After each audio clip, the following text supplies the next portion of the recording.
Pemirsa, Badung kembali menambah tempat isolasi terpusat atau isoter untuk menampung orang tanpa gejala OTG yang terkonfirmasi positif COVID-19.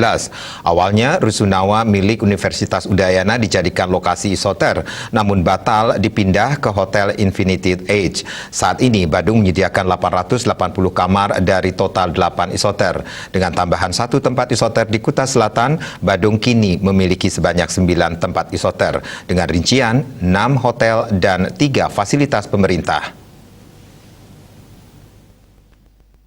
Menurut Kasatpol PP Badung IGAK Suryanegara, pihaknya bersama tim Satgas Kabupaten Badung melakukan pengecekan tempat isoter yang khusus untuk menampung warga di Kuta Selatan.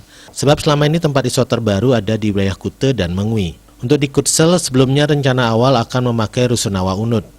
Namun karena terkait penyiapan tempat membutuhkan waktu yang lama, selain itu air agak bermasalah, akhirnya tempat ini dipertimbangkan. Dipilihlah Hotel Infinity Age sebagai tempat isoter.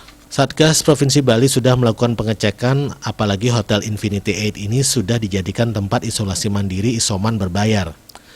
Maka pihak Satgas sudah memastikan kalau tempat itu layak untuk digunakan sebagai tempat isoter. Dinas Kesehatan BPBD Badung termasuk juga Camat Kuta Selatan sudah memastikan apakah Infinity Age layak dijadikan tempat isoter bagi warga di Kutsel, tinggal menunggu deal kontrak antara pihak provinsi dan pengelola hotel.